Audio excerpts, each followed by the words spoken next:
തദ്ദേശ തെരഞ്ഞെടുപ്പിൽ വിജയം കൊയ്യാൻ അരയും തലയും മുറുക്കി ഇറങ്ങുകയാണ് മുന്നണികൾ. ഏതായാലും ഇതാ ഇപ്പോൾ മതാടിസ്ഥാനത്തിൽ സ്ഥാനാർത്ഥികളെ നിർത്താൻ BJP തീരുമാനിച്ചിരിക്കുന്നു എന്ന ബിഗ് പൊളിറ്റിക്കൽ ബ്രേക്കിംഗ് വാർത്തയാണ് വരുന്നത്. ക്രിസ്ത്യൻ വിഭാഗത്തിൽ നിന്നുള്ളവരെ സ്ഥാനാർത്ഥികളാക്കാനാണ് നിർദ്ദേശം. കീഴ്ഘടകങ്ങൾക്ക് അയച്ച സർക്കുലർ പുറത്തു വന്നിരിക്കുകയാണ്. VS രഞ്ജിത്താണ് ചേരുന്നത്. രഞ്ജിത്ത്, മതാടിസ്ഥാനത്തിൽ തന്നെ സ്ഥാനാർത്ഥികളെ നിർത്താൻ പോകുന്നു എന്ന് പറയുമ്പോൾ ന്യൂനപക്ഷങ്ങൾക്ക് ആ മേഖലകളിലൊക്കെ കൂടുതൽ സീറ്റുകൾ നേടിയെടുക്കുക എന്നതാണോ ലക്ഷ്യമിടുന്നത്? എന്താണ് BJP പ്ലാൻ ചെയ്യുന്നത്?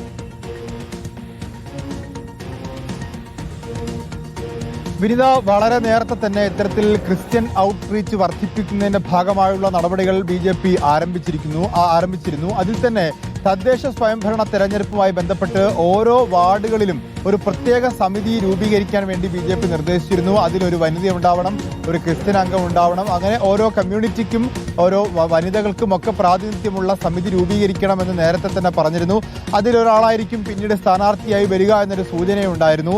ഇതുപോലെ തന്നെയാണ് ഓരോ സ്ഥലങ്ങളിലും ക്രിസ്ത്യൻ മൈനോറിറ്റിയുടെ സാന്നിധ്യമുള്ള സ്ഥലങ്ങളിൽ അവിടെയൊക്കെ ക്രിസ്ത്യൻ സ്ഥാനാർത്ഥികളെ കൃത്യമായി പരിഗണിക്കണം എന്നുള്ളതാണ്.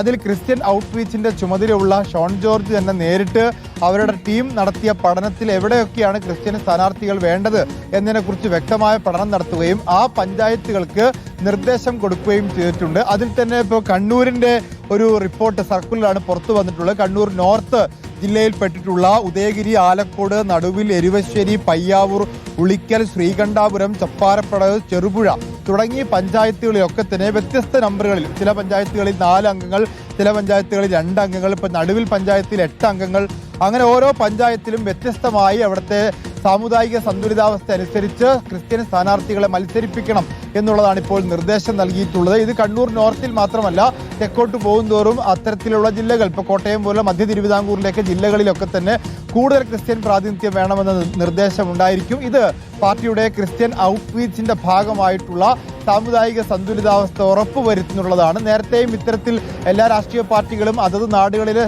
സാമുദായിക സന്തുലിതാവസ്ഥക്കനുസരിച്ച് സ്ഥാനാർത്ഥികളെ മത്സരിപ്പിക്കാറുണ്ട്. പക്ഷേ ഇത് പ്രത്യേകമായ ഒരു സർക്കുലർ ഇറക്കി അവിടെ ക്രിസ്ത്യാനികളെ ഉറപ്പാക്കണമെന്ന് BJP പറയുന്നതിലുള്ള ഒരു രാഷ്ട്രീയമായ അത്ഭുതം മാത്രമാണ് ഇതിലുള്ളത്. ബാക്കി മറ്റ് രാഷ്ട്രീയ പാർട്ടികളൊക്കെ ഇതുപോലെ തന്നെ ഓരോ ജില്ലകളിലും ഓരോ സാമുദായിക അടിസ്ഥാനത്തിലുള്ള സ്ഥാനാർത്ഥി നിർണയം നടത്താറുണ്ട്. പക്ഷേ ഇങ്ങനെ സർക്കുലറുകൾ ഉണ്ടാവാറില്ല. BJP ഇപ്പോൾ ഈ വർഷം അത്തരത്തിൽ സർക്കുലർ തന്നെ ഇറക്കി ക്രിസ്ത്യൻ ഔട്ട്റീച്ച് വേണ്ട മേഖലകളിൽ അതോടൊപ്പം തന്നെ ഈ മുസ്ലിം ഔട്ട്റീച്ച് പരിപാടിക്ക് BJP വലിയ നീക്കങ്ങൾ നടത്തിയിരുന്നല്ലോ. പക്ഷേ അവിടെ മുസ്ലിം ന്യൂനപക്ഷങ്ങളെ പരിഗണിക്കുന്നില്ല എന്നൊരു പരാതിയുണ്ട്.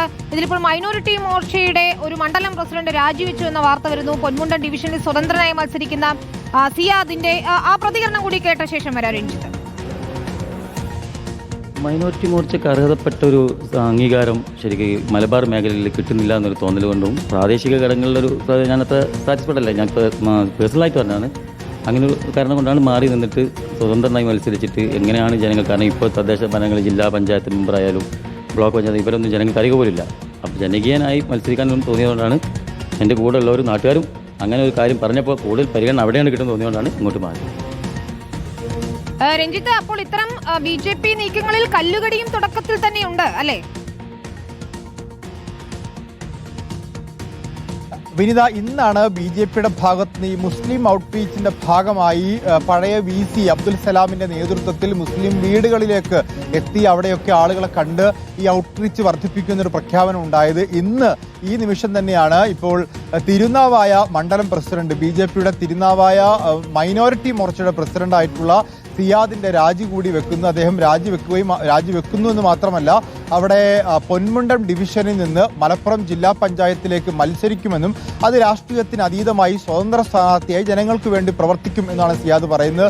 അതിന്റെ കാരണമായി അദ്ദേഹം പറയുന്നത് മലബാർ മേഖലയിൽ മുസ്ലിം ന്യൂനപക്ഷത്തിന് തീർത്തും പ്രാതിനിധ്യം നൽകാൻ BJPക്ക് സാധിക്കുന്നില്ല. മൈനോറിറ്റി മോർച്ചയുടെ പ്രവർത്തനം ഉണ്ടെങ്കിൽ കൂടി ആ മൈനോറിറ്റി മോർച്ചയിലും സാമുദായികമായി മുസ്ലിം മൈനോറിറ്റിയെ ഉൾക്കൊള്ളിക്കാൻ BJPക്ക് സാധിക്കുന്നില്ല എന്ന് പറഞ്ഞ് പ്രതിഷേധിച്ചുകൊണ്ടാണ് അദ്ദേഹം രാജിവെക്കുകയും സ്വതന്ത്രമായി മത്സരിക്കാനുള്ള തീരുമാനം പ്രഖ്യാപിക്കുകയും ചെയ്തത്. തിരുനാവായ മണ്ഡലം പ്രസിഡന്റാണ് സിയാദ്, അദ്ദേഹമാണ് രാജിവെച്ചിട്ടുള്ളത്. ശരി, VS രഞ്ജിത്താണ് വിവരങ്ങൾ നൽകിയത്.